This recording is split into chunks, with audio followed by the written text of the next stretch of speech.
Таны өдрийн мэнд хүргэе. Магтанд айгүй мажиктэй. Дуу эхлэхэд цөөхөн өмж байгаа л дуу тусаад ирээд тахаа айгүй болсон болчихсон.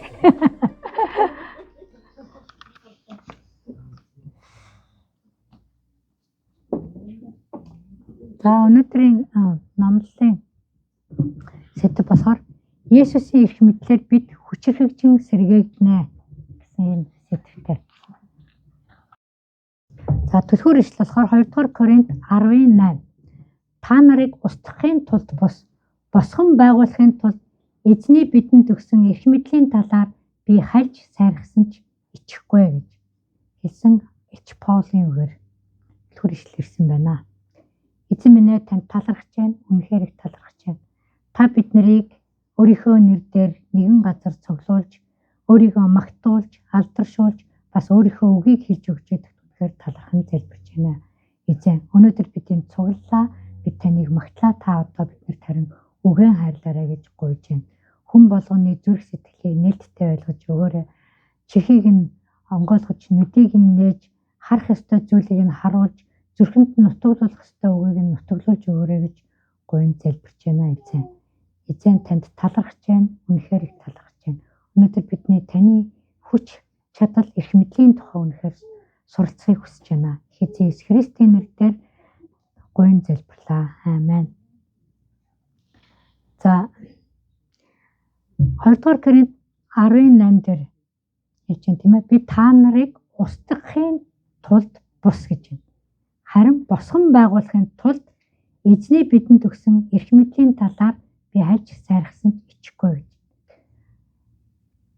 Эрх мэдэл юуны тулд өгөгдсөнийг нь хэлсэн байна тийм ээ. Бид нарыг босгон байгуулахын тулд өгөгдсөн юм эрх мэдлийн тухай Эч Паул биднэрт ярьж байна. Тэгэд энэ эрх мэдлийн тухай ярихад Эч Паул ичихгүй гэж байна. Тэгэхээр бид нар бас ичихэн бахгүй тийм. Энэ эрх мэдэл биднэрт байгаа гэдэгт харин ч бид нар бахархах ёстой зүйл болж байна. За энэ эрх мэдэл гэж хэлж байгаа энэ зүйл нь бол биднэрт байгаа зүйл биш. Харин Есүст байгаа тэр хүчийг хэлээд байгаа. Тэр хүчээ Есүс биднэртээ хуваалцахаар биднэрт эрх мэдэл болж ирж байгаа гэсэн үг тийм ээ. Өөрөөр хэлбэл тодорхойлт нь юу гэхээр Есүс өөрийнхөө хүчийг ашиглах зөвшөөрлийг бидэнд өгж байгааг итгэгчийн эрх мэдэл гэж үздэг гэсэн үг тийм ээ. Есүс өөрийнхөө хүчийг биднэрт ашиглуулах зөвшөөрлөө өгж байгаа тийм ээ. Тэр нь бидний итгэгчийн эрх мэдэл болж байгаа гэсэн үг. За итгэгчийн эрх мэдлийн тухай бид нар бас өнгөрсөн жилүүдэд нэлээд олон удаа ярьсан байгаа. За энэ удаа бид нар яг итгэгч хүмүүс суурин дээрээ босцохтой холбоотойгоор ярьж байгаа гэдгийг бас ойлгоорой. За бид нар энэ Иесусийн энэ хүчийг тэр өгсөн эрх мэдлийнхэн дагуу ашиглахдаа хийдэг үйлдэл маань юу гэхээр дандаа Иесусийн нэрээр залбирдаг байж байгаа тийм ээ. Иесусийн нэрээр муу сүнсийг хөөдөг байж байгаа. Иесусийн нэрээр бид нар эдгэрдэг байж байгаа. Энэ болгон бол бид нар эрх мэдлээ ашиглаж байгаа гол үйлдэлүүд манд болж байгаа. Эрх мэдлээ хэрэгжүүлж байгаа гэсэн үг. Ийм эрх мэдлийг анх Адамд өгсөн байсан. Тийм ээ. Тэгээ Адам тэр эрх мэдлээ алдсан. Харин буцааж бид нар тэр эрх мэдлээ авч тэр Адамын байсан анхны байдалд очиж сэргээхэд биднэрт одоо энэ эрх мэдэл хэрэгтэй болж байгаа. Бид нар бол өөрсдийнхөө хүчээр юу ч хийж чадахгүй. Бидний хүч. Бидний хүч гэдэг бол эрх мэдэл биш. Бидний хүч гэдэг бол одоо англиар бол ялгаатай ойлгогддог. Англиар strength. Бид нар өөрийнхөө strength-ээр юу ч хийж чадахгүй. Есүс бол биднэрт өгж байгаа authority эрх мэдэл өөр хүч байхгүй юу? Эрх мэдэлтэй хийх тийм хүч байгаа. Тэрийг бид нар ялгах хэрэгтэй. Бидний хүч гэдэг бол зөвхөн хүч тамирын хүч тамир байгаа тийм. Биеийн хэмжээнд ямар хүртэл явах вэ? Бидний сүнсний итгэлийн хэмжээ ямар хүртэл байгаа тэнд бидний хүчний тиймэрхүү хэмжээнд байна. Харин Иесусийн эрх мэдлээр явах юм бол бидний тэр биеийн хүч тэнхэд тэр supernatural strength хүч орж power орж ирдэг байхгүй юу? Тэр power-аар бид нар юмнуудыг хийдэг байж байгаа. Энийг эрх мэдлээр хийх гэж хэлээд байгаа. Тэгэхээр хувь хүмүүс бид нэр өөрсдөө ингээ барилга болгож босгон байгуулахад тэгээ одоо энэ сануулгах зүйл ярьж байгаа юм тийм ээ. Бид нэр байрлал дээр зөв зогсох хэрэгтэй, зоригтой байх хэрэгтэй, хүч чадалтай байх хэрэгтэй, түншлэл дотор байх хэрэгтэй гэдэг. Ийм дөрвөн гол тулгуур чулуу хэрэгтэй гэдгийг бид нэр ойлгосон байгаа. Тийм ээ. За тэгээд Эхлэл 1:27-оос 28 яг энэ тулгуур чулуунуудыг яг ерөөл болгоод хэлсэн тухай бид нараас түрүү харсан. За дахиад сэргээгээд харчээ. Эхлэл 1:27-оос 28. Тэгээд Бурхан өөрийнхөө дүр төрхөөр хүнийг бүтээж, Бурханы дүр төрхөөр эрэгтэй эмэгтэй хүнийг бүтээв. Бурхан тэднийг ажиллаж, тэдэнд өсөн нэмэгдэж, өнөр өтгөн болж, газар дэлхийг дүүргэн, газрыг эзэмш, далайн загс огторгон шууд хийгээд газар дэлхий дээр хөдөлдөг бүх амьтдыг захир хэмээн айлдваа гэж. За тэгээд бид нар түрүүчийн номлууд дээр байрлалын тухай тийм ээ бид нар зөвхт болсон гэсэн энэ байрал. Хоёр дахьт нь бид нэр үеийнхэн төлөө дуудсан хүн болгонд дуудлагатай гэсэн энэ зорилгын тухай. Өнөөдөр бид нар гурав дахь тулгуур чулуулах хүч чадлын тухай тийм ээ үзэж байна. За энэ нь болохоор энэ нэшлэж юугаар өгсөн гэхээр газрыг эзэмш, бүх амьтдыг захир, бүх шууд, загас шууд хийгээд бүх амьтдыг захир гэсэн. За энүүгээр бид нарт Адам гэх мэтлэг өгсөн яг тэр үед тийм ээ. Адамд одоо усыг, газрыг амьтдтай захирах, тэнгэрийг жигүүртэнтэй захирах ийм эрх мэдлэг өгсөн байсан. Гэтэл энэ эрх мэдлээ сатаанд алдсан тийм ээ. Одоо бол дэлхийн эзэн бол сатан шүү дээ. Дэлхийд бол сатан ноёлж байгаа. Тэр сатан дэлхийн эзэн гэдгээ Иесус хүртэл гайхуулж ирсэн шүү дээ. Иесусыг сорихтоо сүмийн орой дээр очиод тий энэ байгаа бүхэн чинь минийх. Хэрвээ эндээс өсвөрвөл би чамд өгнө гэж Иесус хүртэл тэгж өнгөрж исэн байдаг. Сатан юу мэдэхгүй байсан гэвэл хэд хоногийн дараа Иесус амьлаад тэр газар дэлхийн тэнгэрийн бүх эрх мэдлийг Иесус аавна гэдгийг сатан тэр үед мэдэхгүй байсан. Тийм учраас тэр Иесус тэгж өнгөрч исэн. Нөгөө талаараа сатан Иесусыг загалмай дээр өгөхөөс өмнө алах сонирхолтой байсан тийм ээ. Тэр өсөрж ундгаж алах тийм сонирхолтой байсан. Харин Иесус загалмай дээр Адамын алдсан тэр эрх мэдлийг буцааж аваад тэр эрх мэдлийг бид нартай буцаагаад хуваалцах тийм солилцоог тийм транзакшн тэр загалмай дээр хийгдсэн байна. За энийг Колосай номын 2:13-аас 15 дээр хэвлээ харъя. Колосай 2:13-аас 15. Та нар гим нэглүүд болон махан биеийн хөвч хөндөх ёслоосоо болж өгсөн байхад тэр бидний бүх гим нүглийг уучлаад та нарыг түнтэй амьд болгосон бөгөөд бидний эсрэг зарилгуудаас бүрдсэн бидэнд дайсагнаж байсан өрийн дансыг хүчингүй болгов. Тэр үүнийг загалмайд хатаж замаасаа зайлуулжээ. Захирагчд болоод эрх баригчдыг зэвсэггүй болгоод тэр тэднийг загалмай дээр ялж тэднийг нийтэд үзүүлэн болгоо гэж. За энэ ишлээс бид нар өмнө сурсан зүйлүүдээ бид нар харж болно. Нэгдүгээрт нь бид нар гим нүглүүдээсээ болж бид нар өхмөл сүнстэй болцсон байсан тийм ээ. Бас шашинлаг байдлуудаасаа болоод тэр хөвч хөндөх ёслоосоо болоод гэж энэ бол бидний шашинлаг байдлууд гэж. Тэрнээсээ болоод бид нар сүнсээр өхмөл болцсон байсан. Харин Есүс тэр бүгдийг нь уучлаад загалмай дээр үхээд тэгээд амьдлахтаа бид нарыг буцаагаад амьд болгоцсон гэж 13 дугаар эшлэл хэлж байна тийм ээ. За дараа нь юу хийсэн бэ гэхээр бидний эсрэг маш их өрийн данс байсан байна. Сатан юу биднэрт хөтөлсөн байна. Өрийн данс хөтөлсөн байна шүү дээ. Тийм гим нүгэлтэй бүр удам судраар нь хөтөлсөн байгаа шүү дээ. Ээж аав чинь тэтгэв чинь тэгжсэн ингэжсэн гэд. Бид нар өсөө ээж мэдэхгүй хахад сатан бидний хэдэн үеиг чинь мэдж байгаа бид юу хийжсэнийг.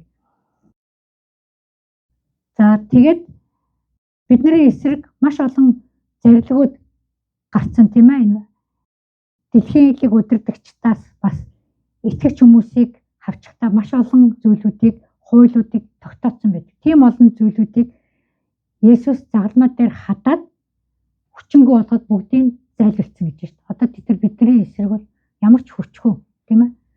Одоо юунд бит юмнууд ч одоо юу вэ? Коран сүтэр, Мормоны ном тэр чинь бүгдээрээ итгэгч хүмүүсийн эсрэг байгаа зүйлүүд тийм ээ. Библиэс бусад бидний эсрэг ашиглаж байгаа тэр юунууд шашны сургаалууд бүгдээрээ энэ өрийн данснууд байгаа байхгүй юу? Бид нартай яг өрийг л сануулдаг тийм зүйлүүд байж байгаа. Тэгээ энэ бүх зүйлүүд чинь хүчингүй болсон гэсэн үг. Ганцхан хүчинтэй зүйл нь бол Библийн үг байж байгаа тийм ээ. Бичигдсэн болгон хүчингүй гэдгийг хэлж байгаа юм. За 15 дугаар эшлэлт нь юу гэсэн хэрэг захирагчд болоод эрх баригчдыг зэвсэггүй болгосон гэж байхгүй. Тэдний гол зэвсэг нь юу байсан бэ бидний эсрэг? Тэр өрийн дансан байсан байхгүй юу? Бид нарт тэр чи дандаа ингэдэг байсан, тэгдэг байсан, бидний муу сануулдаг байсан тэр өрийн дансан. Чи чадахгүй тэгээ айлгадаг байсан, тэ айдсууд нь. Тэр өрийн дансгүй болгоцсон. Тэгэхээр сатанд барих зэвсэг байхгүй юу? Бид нарт хичнээн тэгсэн ингэсэнгээ сануулж байгаа ч тэр нь хүчингүй. Яг бол бид нар эрх мэдлэр Иесусийн эрх мэдлэр тэрийг нь зайлуулчих чадвартай болсон учраас тэд нар ингээд зэвсэггүй болсон. Тэгээд тэднийг загалмай дээр ялаад тэднийг нийтэд үзүүлэн болгов. Нийтэд үзүүлэн болгов гэсэн. Одоо гадаа ингээд явж байгаа постерууд ч юм уу тэл лозон билбордны самбар шиг тийм байдалд болсон байхгүй. Зүгээр л хүмүүс хараад тэд нар ийм тэр үед байж эднээс Иесуст ядагдчихэ гэж харагд. Тийм үзүүлэн болгосон. Ямар ч хүч байхгүй болсон. Амьд биш болсон гэсэн үг тийм ээ. Амьд биш юм зүйлүүд болсон. Тэгэхээр бид нарт ийм их эрх мэдлийг бид өгсөн гэдгээ энэ Колосай номонд бичсэн байгаа байхгүй юу. Тэгэхээр бид нар Иесусийн хийсэн энэ бүх зүйлүүдийг Иесусийн эрх мэдлийн дагуу хийж чад. Бид нар гэм нүглийг уучлж чадна тийм ээ. Сатаныг эсрэг зогсож чадна, муу сүнсийг хөөж чадна гэсэн тийм ээ. Тэгэхээр сатаныг ялсан гэсэн тэр итгэл бид нар supernatural faith биднэрт байгаа гэсэн үг. Энэ бүх зүйлүүдийг бол Иесус биднэрт эрх мэдэл болгон өгж байгаа гэсэн үг. За бид нар юун дээр сэргэлтийн цуглаан дээр ашигласан зураг байгаа 4 байрлалыг харуулсан тийм ээ. За бид нар байрлалын тухай үзсэн тийм ээ. Бид нар ямар байрлалд байх ёстой гэвэл Бурхан Аавтайгаа байнга харилцдаг зөвхт хөвгүүд охид байх ёстой. Бидний яг байрлал бол энэ дандаа Бурханы хүүхэд гэдгээ санаж явах ёстой. Сатан бол дандаа чи Бурханы хүүхэд биш гэдгийг сануулах гэдэг тийм. Чи буруу юм хийсэн юм чи одоо аав чи чамайг тоохгүй, аав чи одоо чамайг шийтгэн ч гэдэг юм уу тэгж айлах гээд байдаг. Тийм биш. Бид нар Иесусыг л хүлээгээд авсан бол Бурханы хүүхэд Иохан 1:12 дээр байж байгаа. Библийн үгээ бид нар мэднэ тийм ээ. За хоёрдугаарт нь бид нар зоригтой болсон. Тэр зорилго нь болохоор бид нар сайн мэдээний үйлчлэлээр өрөөгдсөн тийм зорилготой. Өөрөөр хэлбэл бид нар энэ үеийнхэндээ үйлчлэнэ. Хүн болгонд дуудлагатай. Тэгэхээр бидний амьдрал зоригтой болсон.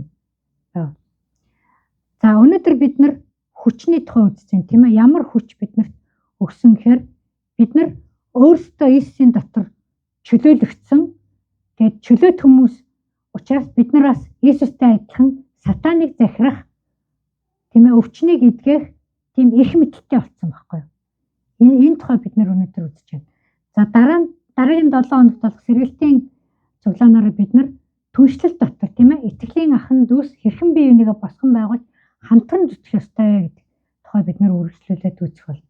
Тэгэхээр бидний 4 ийм суур юмаа бид нар зөв болгоод авах ёстой юмаа гэдгийг бид нар энэ юунд чухал вэ гэхээр бидний амьдралаа сэргээхэд маш чухал зүйл юмаа гэдгийг хэлж байна.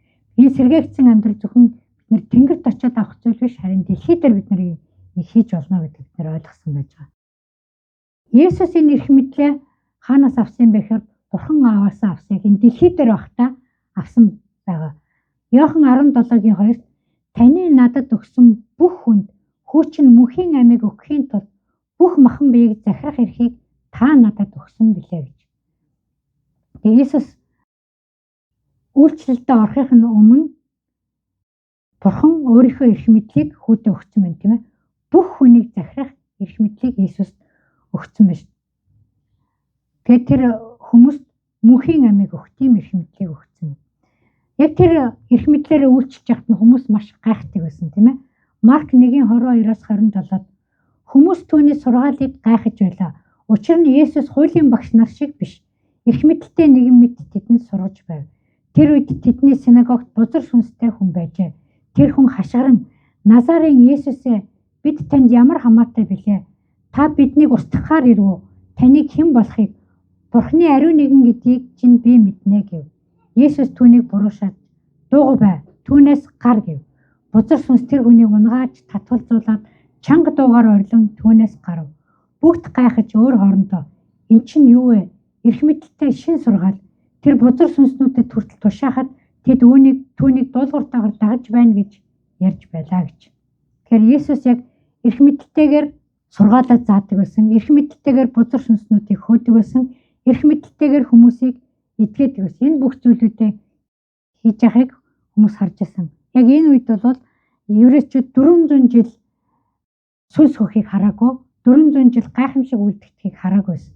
Тэгээд Иесус ирээд энийг хийж тэднэрт харуулжсэн. Тэгээд тэд Иесусыг хийж хахад тэд нар эрх мэдлийг нь шууд хараад ойлгож байсан. Яг бол Бурханы эрх мэдлээс өөр эрх мэдэл тийм зүйлийг хийж чадахгүй гэдгийг тэд нар мэдчихсэн. Нүглийг өөрчилж байсан тийм ээ. Зөвхөн ганцхан Бурхан л нүглийг өөрчилдөг гэдгийг тэд нар мэддэг байсан. За яг энэ эрх мэдлээ Иесус дагалдагчдаа өгсөн байдаг. Лук 9:1-6. Иесус 12-аа хамттан дуудаад өвчнийг эдгэх бүх чөтгөрийг зайлуулах эрх мэдэл хүчийг тэдэнд өгчээ. Бурханы хаанчлалыг тунхаглуулахын тулд мөн өвчтэй хүмүүсийг эдгээлгэхийн тулд тэр тэднийг илгээв. Тэр тэдэнд замдаа юу ч буу авчив. Таяг богц талах мөнгө ч авчиж болохгүй. Хоёр цамц ч авч болохгүй. Та нар ямар ч айлд орно явтлаа тэндэ бай. Та нарыг хүлээн авахгүй хүмүүсийн хувьд хотоос нь гарч явахдаа тэдний эсрэг гэрчлэл болгон хөлийнхөө тоосыг сэгсрэн унаг гэжээ. Тэндээс тэд сурангуудаар явж эхлэн сайн мэдээг дэлгэрүүлэн хаа сайгүй эдгэж байлаа гэж. Тэгэхээр 12 дагалдагч бас энэний дараа 70 хүнийг ч гэсэн бас ингэж явуулсан байдаг тийм ээ. Тэднэрт өвчнийг эдгэх чөтгөрийг зайлуулах эрх мэдлийг өгсөн. Тэгээд Тэнгэрийн хаанчлалыг тунхаглуулахын тулд өвчтэй хүмүүсийг эдгээхийн тулд тэднийг илгээв. Иесус яг дэрэгдэн байсан болохоор яг өөрөө эрх мэдлээ өгөөд явуулж чадчихсан. Тийм учраас 12 нь тэр 70 хүн буцаж ирэхдээ яг таны нэрээр муу сүнс гарч таны нэрээр хүмүүс эдгэрлээ гэж баярлцсан ирсэн байдаг. Тэгэхээр Иесус дараа нь тэднэрт ямар эрх мэдлийг өгснөө бүр тодтогч хэлдэг. Лук 10:19 дээр харагтун би та нарт могой хилэнцэд хорхоонуудад халдах дайсны хамаг хүчээс дээгүүр эрх мэдэл өгсөн. Та нарт юу ч хор учруулахгүй гэж. Тэгэхээр могой хилэнцэд хорхоо гэдэг бол сатаныг төлөөлсөн хамгийн дээд төлөөллийг дүрсэлж харуулдаг тийм ээ. Тэгэхээр энэ бүр сатаанд халдах эрх мэдэл тийм ээ. Дайснуудаас дээгүүр байх тийм эрх мэдлийг өгсөн гэдгийг Иесус тэднэрт бүр тодорхой болгож хэлж өгсөн байна. Тэгэд энэ эрх мэдэлтэй байхад та нарт ерөөсө хор учрахгүй гэж хэлсэн. Тэгээд бид нар бас дараа нь Үйлс номын төгсөлд Паул тэр арал дээр очсон арлынхын сайн мэдээрээ сууж яхад гар дээр нь хортмогоо эргээд хатгаж яхад юу ч болоогүй юм шиг сууж идэг шүү дээ. Тэгэхээр Паул эрх мэдэлтэйгээр тэр үгийг тунхлаад сууж яхад тэр могоо яач чадахгүй хор учруулж чадахгүй байсан бүр битээр тэрийг харуулж өгсөн байдаг гэж байгаа тийм ээ. Бид нар бас Джон Ж. Лекийн Африкт хийжсэн үйлчлэлээр тэр паразит хүмүүс тэр паразитаар өгч байгаа Джон Ж. Лек өгөхгүй тэр паразитны харин Джон Ж. Лекийн арьсан дээр унжсаныг эмчнэр микроскопоор харж ирснийг бид нар бас үзсэн тийм ээ. Энэ эрх мэдэл бол үнэхээр бодит эрх мэдэл. Бид нар энийг хэрэгжүүлж чадна. Бид нар бас хэрэгжүүлсэн тохиолдлууд бас биднэрт байгаа тийм ээ. Гэрчлэлд гарч ирдэг байж байгаа. За энэ эрх мэдэл өгөгдсөн зорилго нь юу вэ гэхээр түрүүчийн түлхүүр эслэлд өгөгдсөн бас энэ 2 дугаар Коринтын 13:10 бас давтаж хэлсэн байна. Тийм учраас та нарын дэргэд байхдаа нураахын тулд бус байгуулахын тулд эзний надад өгсөн эрх мэдлийн дагуу ширүүн дориноор хандахгүй гэсэндэ энэ бүхнийг би хол байхдаа бичиж байгаа юм аа гэж. Энэ Пол Коринтын чуулганд бичиж байна тийм ээ. За энд нэг анхаарах юм бол юу гэхээр заримдаа бид нар эрх мэдлээ хэрэгжүүлэхдээ бид нар сатаныг хөөхтэй бид нар ингээд сатантай бид нар ширүүн арчдаг байхгүй юу? Зайл гэж хэлэхэд чинь пастор хэлдэг та зайлаад өгнө үү гэж бид нар хэлэхгүй штэ гэдэг тийм. Зайл гэж бид нар тушаах хэрэгтэй байдаг тийм. Ингээд ширүүн арчхад зарим нөгөө хүмүүс энэ эрх мэдлийг мэддгүй хүмүүс ойлгохгүй өөрийн зайл гэж яалаа гэдэг ширүүн дөрөв харьцлаа гэж боддог байхгүй. Тийм зүйлүүд гардаг үйлчлэлийн явцад яг ийм зүйл энэ Паулийн үед бас гарч болзошгүй учраас Паул Коринтын чуулганд холоос очиж захидлаар энийг хэлжсэн юм шиг байна. Энэ эрх мэдэл юунд өгөгдсөн бэ гэдгийг бид нар ойлгох хэрэгтэй. Энэ бол биднийг босгон байгуулахын тулд өгөгдсөн гэдгийг ойлгох хэрэгтэй. За юунд хэнийг захирах эрх мэдлүүд вэ гэдгийг бид нар харъя. Энэ бол 5 зүйлд өгсөн. Бид нар сатаныг захирах эрх мэдлийг өгсөн, нүглийг захирах эрх мэдлийг өгсөн, өвчнийг захирах эрх мэдлийг өгсөн, нөхцөл байдлыг захирж өөрчлөх эрх мэдлийг өгсөн. Бас биднэрт өөрийгөө захирах эрх мэдлийг өгсөн. Ийм 5 чухал эрх мэдлийг өгсөн. За итгэгчд бол бид нар өөрсдөө захирахаас эхлэх хэрэгтэй гэдэг тийм ээ. Адам өөрийгөө захирч чадаагүйгээс унсан байгаа шүү дээ тийм ээ. Хичнээн хүмүүс болохоор яадаг вэ? Ийв нөхрийгөө урд татсан гэж хардаг тийм биш. Адам өөрийгөө захирч чадаагүй байхгүй юу? Адам өгөө гэж чаддаг шүү. Одоо чинь ихтэй хүмүүс дургу олоод идэхгүй, дуртай олоод ихэдэд идэг үстэй. Дуртай олоос яаж чоргилсан идэдэг. Дургу олоо яаж тайлсан идэхгүй тийм.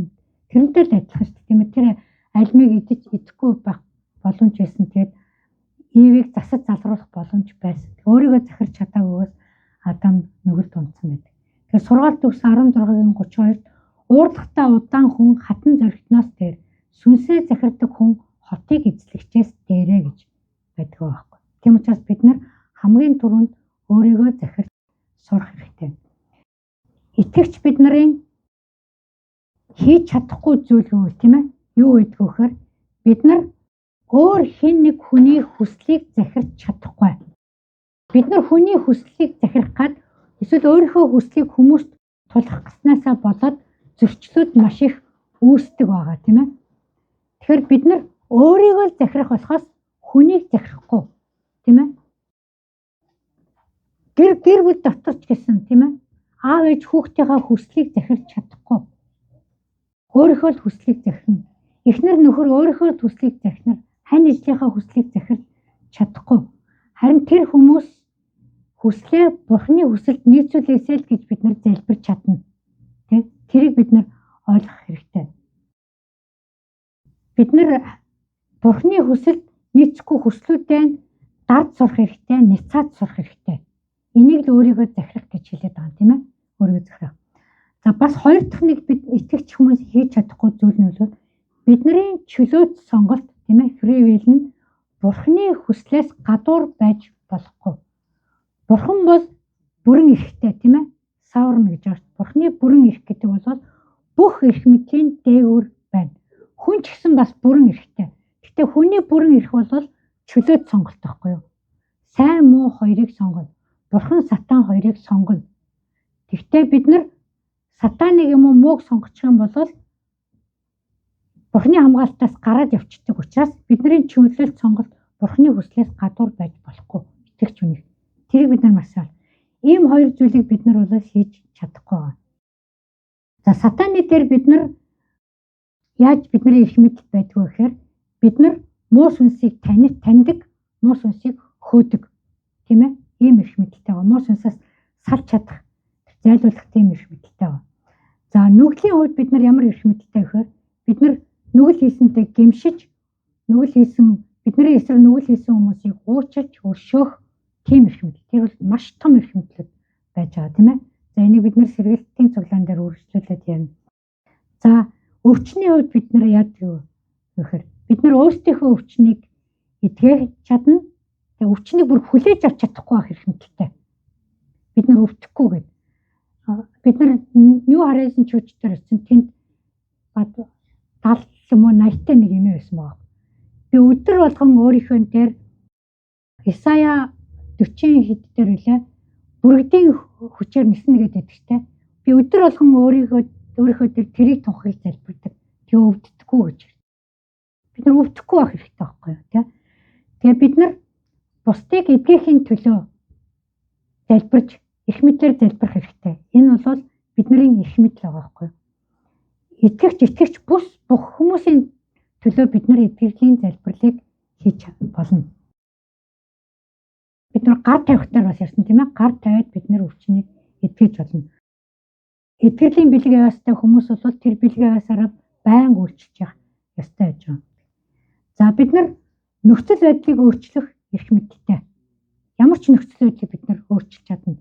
Муу сайнаар эргүүлж чадна. Тэ олон нөхцөл байдлуудыг бид нар тэнд өөрчилж чадах юм эрх мэдэл гэж байгаа. Өчигдөр би нөгөө Peggy Joyce гэдэг пастор гэдэг байхгүй юу? Тэрний юуг уншижсэн. Юу сонсч байсан. Тэгсэн Peggy пастор ингээд ярьсан. Нэг коллежид охин сурж исэн юм байна л да. Тэгсэн чинь тэр коллежийн тэр байранд нь нэг эрэгтэй орж ирээд охтод ч айгүй гинт би мотоцикл балкон дээр чинь тавьчих гэхээр тавилчдаг юм байна л да. Тэгээ дараа нь мотоцикл авах нэрээр орж ирээд охтодыг хүчрхийлдэг байсан байгаа байхгүй юу? Тэрийг мэд. Тэгсэн чинь нэг охин итгэгч охин дээр орж ирэх тэр итгэгч охин эхлээд нөгөө тэмцэлтэй шүү дээ тийм ээ, гар хөлөөр ингээд тэмцэлжсэн. Гэвэн би чинь итгэгч биш дээ. Би чи эрх мэдэлтэй шүү дээ гэж бодоод шууд залбираад хөөсөн чинь нөгөө хүн шууд хаалгаар нь цухтаагаад гараа ирсэн. Тэгэд нөгөө охин чинь дараа нь ууранд авах гэж мотоциклын нэвтэлсэн гэдэг балкон дээр нь. Тэгсэн чинь маш олон охиныг тэгсэн. Нөгөө охтод чи ичээд хэлээгүй байсан баг. Тэгээ нэг охин тэрний эсрэг нөхцөл байдлыг өөрчилж чадсан байгаа байхгүй. Бид нар энийг зөндөө хийдэг шүү дээ тийм ээ.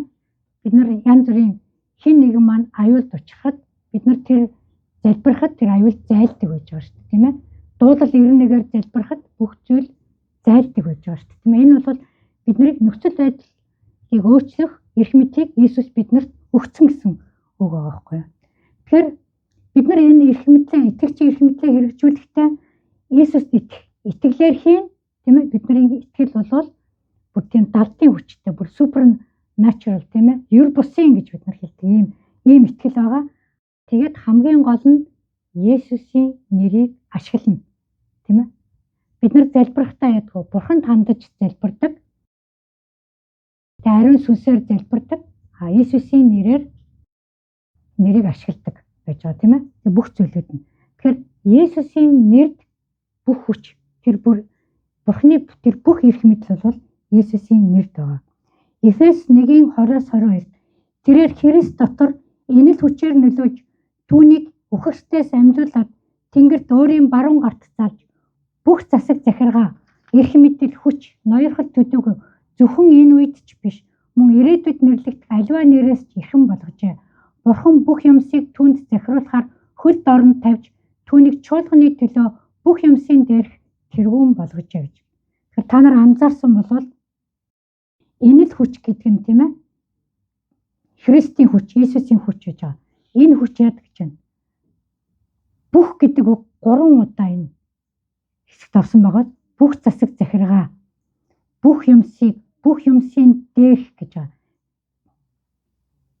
Тэгэхээр энэ эрх мэдэл яадаг вэ? Бүх юмний дээр ихгүй юу? Иесусийн эрх мэдэл бүх юмний дээр. Зөвхөн итгэгч хүмүүсийн дээр биш. Итгэгч биш хүмүүсийн дээр ч гэсэн байдаг. Харин итгэгч биш хүмүүс бол харахандаа мэдэхгүй явж байгаа тийм ээ. За тэгээд энэ нэрийг альва нэрнээс эрхэм болгочих. Альва гэдэг чинь юу? Бүх нэрнээс эрхэм гэсэн үг байхгүй тийм ээ. Бидний ээж аавын нэрнээс ч эрхэм. Монголчууд ингэдэг те сайн хүний нэрийг 3 худалдаж иддэг гэж ярьдаг тийм ээ. За бид нар бол ингэдэг ш. Одоо жишээлбэл мөнхөө пастор бол би лачингийн хүүхэд гэж хэлэхэд олон ажлыг бүтээжсэн тийм. Би инвшийн хүүхдээ нэг л очиход хүмүүс бүтэн инвшийн нөхөр тийм гэж хэлээд бас ажлыг бүтээжсэн юм зөндөө л эдгэж явахын нэрээр. Харин Есүсийн нэр одоо бид нар ээж аавын нэрээр тэгж чадахгүй тэр дууссан тийм.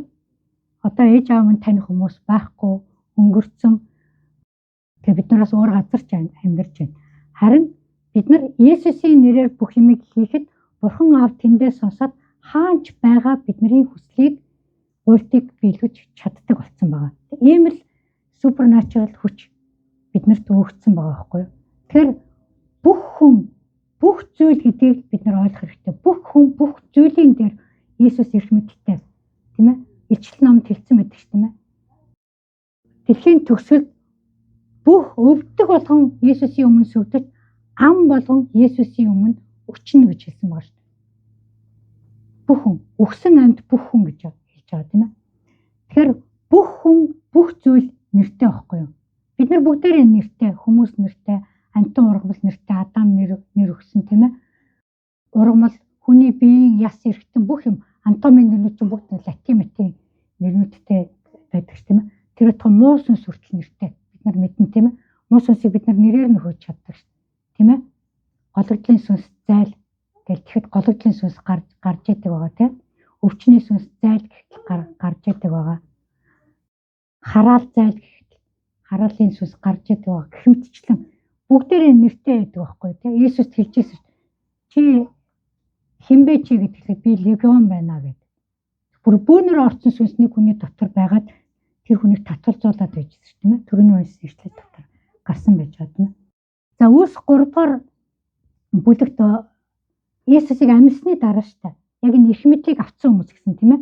Эрх мэдлийг авсан. Петр Иохан 2 Үлс 3-р бүлэгт очиод нөгөө бүтэнсөө тэр чинь хагас өдөр байгаа сабат өдөр сүмдээ очиход ороход тэр сүмийн үүдэнд сууж байдаг байнгын хөлгөө хүн гуйлгаа гуугаа суужсэн тийм ээ. Тэр хоёрыг эргэтэн төрөлхийн хөлгөө тийм хүн суужсэн тийм. Тэгээд тэр хүн Петр Иохан хоёрыг ирэхээр юм өхнөө гэд гордоод харсан чи тэр хоёр нь бид хоёрт алтч байхгүй мөнгөч байхгүй харин бид хоёр байгаагаа өгье гэсэн. Тэр байгаа юм нь юу байсан гэвэл Иесусийн эрх мэдэл байсан байхгүй. Тэгээд тэр хүнд залбирч өгсөн тийм ээ. Тэгээд залбирч өгөнгүүт тэр хүний хөлн хүч ороод босоод алхаад сүм рүү орсон мэт. Та нар мэднэ Израилийн сүмүүд чинь ингээд маш өндөр шаттай шүү. Тэр хүн чинь тэр шатных нь ёроолцож байдаг. Тэр шатаар алхаад сүм дотор ороод бүр цогчоод бүжгэлсэн гэд. Тэг хүмүүс бүр гайхаад өө эн чинь нөгөө насаараа гуйлгуугаа суужсэн хүн биш үү гэд. Дараа нь тэрнийхээ төлөө Петр Иохан 2 сүмийн шашны удирдагчдын өмнө очиж байцаагдаг тийм. Тэгээд тэр шашны удирдагчид нь гайхдаг тийм. Энэ хоёр чинь хоёулаа загасчин ямар ч бичих үсэг мэдэхгүй. Тийм ээ. Ямар ч нөгөө шашны сургаал номын багшийг дагалдаагүй. Тэгсэн чинь энэ хоёр хаанаас юм хүч чадал ирч үү гэдээ асуусан чинь хоёр Иесусийн биднэрт өгсөн хүч чадал. Тэгээд бид нар яаж чадахгүй тэр хоёрыг тавиад явуулдаг гэж байна. Яг энэ эрх мэдэл биднэрт бас байгаа гэдэгт бид нар итгэдэг, бас хэрэгжүүлдэг гэж байна. За энэ эрх мэдлээ бидний хэрэгжүүлдэггүй шалтгаанууд нь юу гэдэг вэ? Нэгдүгээрт нь ойлгоогүйгээс хэрэгжүүлж чаддаг. Ойлгоогоос бид нар эрх мэдлээ хүлээж авдаггүй байхгүй юу? Хүлээж аваагүй юм чинь бид нар хэрэгжүүлж чадахгүй. Хоёрдугаарт нь бид нар айснаасаа бууж өгдөг. Ялангуяа эдгэрлийн үйлчлүүд тийм ээ. Муу сүнсийг зайлуулах үйлчлэл хийхээр хүмүүс урд нь тийм үзээгүй хүмүүс айгаад айсандаа болоод хүлээж авч чаддгүй. Монголчууд бол гайгүй л яагаад гэвэл нөгөө бөөмөө лам гэдэг олон юмар яваад муу сүнсийг харцсан байдаг байхгүй монголчууд. Бид бүгдээр харцсан учраас муу сүнс байдаг явж исэн мэддэг учраас энэс айх нь гайгүй байдаг. Гэхдээ зарим буруу чоологууд байдаг байхгүй. Загалмай тэр бүх юм хийгдсэн учраас дахиж итгэвч хүмүүс муу сүнсэнд эзэмшихгүй. Итгэвч хүмүүс эзэмшигдэхгүй тэр нь үнэн. Гэхдээ бидний өмнө байсан тэр гэм нүглийн үр дагаврууд тийм ээ. Гэм нүглээс үүдсэн шархнууд биднэрт хүмүүсийн хийсэн тэр гэмүүдийн үлдээсэн тэр шарх бэртлүүд дээр муу сүнсний ажил тэрийг ингэж сануулдаг байхгүй. Тэр сануулхад нь бид нар эрх мэдлээрээ тэрийг хөөгөөд зайлуулад идэх ёстой байна гэдэг идэх эсвэл энийг хөөх ёстой байна гэд хөөчгийн оронд айчдаг байхгүй. Тэгээ айхаараа улам бид нар ингээд өвчнөд баригдаад улам амьдрал маань доошлоод эхэлдэг байж байгаа. Тэгэхээр энэ биднэрт өгсөн энэ эрх мэдлээ бид нар өөрсдөө ойлгоод хэрэгжүүлж юунаас ч айж болохгүй. Яагаад гэвэл бид нар бүх юмтай аав бидний дээр байна тийм ээ. Бүх ач чадaltaй эзэн биднэрт эрх мэдлээ өгсөн байна. Тийм учраас бид нар энэс айж болохгүй. Тэгээ бидний энэ эрх мэдэл хизээ дуусах вэ гэхээр Иесус 2 дахь ирэхэд 1000 жилийн дараа Иесус 2 дахь удаага ирэхэд дуусна. Яагаад гэвэл Иесус ирээд энэ дэлхийн бүх хаанчлалыг авчин. Тийм учраас тэр үед бид нар өөрсдөө эдгэрээд бүх зүйл чөлөөлөгдөд сэргээгцэн амьдралдаа буцаад очих учраас энэ үед биднэрт Иесусийн тэр эрх мэдэл хэрэггүй. Эрх мэдэлтэй нэгнийхээ хажууд л очиж чинь гэсэн үг тийм ээ. За 1-р Коринт 15:24 дээр тэр бүх удирдлага эрх мэдэл хүчийг хүчингү болгон бурхан ба эцэгт хаанчлалыг тушаах үед төгсгөл ирнэ гэж бичсэн байж. За тэгэд энэ үе бэлтгэл тийм ээ. Бид нар Иесусыг хизээ ирэхийг мэдэхгүй нэг үед ороод ирнэ. Одоо сүүлийн цаг болцсон гэж яриад байгаа. Яа тэгвэл сүүлийн цаг болоход дэлхийд газар хөдлөлтүүд төмрүүд, дайн дажин нэмэгдэнэ гэд хэлсэн байдаг тийм ээ. Одоо бид нар нэмэгдээд байгааг харж л байгаа. За тэгээ сүүлийн цаг үед бид нар амьдарч байгаа гэдгээ бодож бид нар бэлэн байх хэрэгтэй. Яаж бид нар бэлэн байх хэрэгтэй вэ? Бид нар тэр их хүчнийхээ их сурвалжтай ойрон, их сурвалжтай нойрон гэдэг чинь Бурхантай, ариун сүнстэй, Иесустэй байнгын харилцаатай, өдөр тутмын харилцаатай байна гэсэн үг. Тэгээд энэ өгсөн эрх мэдлийг бид нар өдөр тутам хэрэгжүүлж амьдрах хэрэгтэй. Итгэлийнхээ амьдралаар зөв амьдрах хэрэгтэй. Тэгээд бид нар зөв байрлалтай байрлана. Зөв байрлалтай байрлана гэдэг нь бид нар Бурханы хүүхдүүд гэдгээ мэдчих хэрэгтэй. Бурханы хүүхдүүд гэж бид нар өөрсдийгөө мэдхэд бид нар буруу юм хийхгүй тийм ээ. Нүгэл хийхгүй болчдаг. Тэгээд бид нар зоригтой энэ зорилгынхаа төлөө дуудагдсан учраас бид нар сайн мэдээний үйлчлэл, сүндээ үйлчлүүд бусад хүмүүсийн төлөө хийх бүх үйлчлүүдээ хийгээд явна гэсэн. Энэ бүгд дээрээ дамжуулаад бид нар эрх мэдлийгээ хэрэгжүүлээд явах юм байна. За өглөө би Библи судлаа хийгээд суужсан чинь надад бас 1-р Петр 5-ын 8-аас 10 ирсэн байгаа. Энийг бас та нартай хуваалцах хэрэгтэй байх гэж бодож байна. 1-р Петр 5-ын 8-аас 10. Эрүүл ухаантай, сонир сэрэмжтэй бай. Та нарыг өрсөлдөгч болох диавол нь хин нэгнийг залхихаар хайж буй архирах арслан мэт гитэн явдаг. Харин та нар бат итгэлээрээ түүнийг эсэргүүц. Дэлхийд буй ах トゥ нар чинь адилхан зовлон эдэлж байгааг та нар мэднэ. Христ дотор та нарыг өөрийн мөнх алдарт дуудсан бүх нэгүслийн бурхан өөрөө төр зур зовсны чинь дараа та нарыг төгс болгож, баттгаж, бэхжүүлэн байгуулах болно гэв.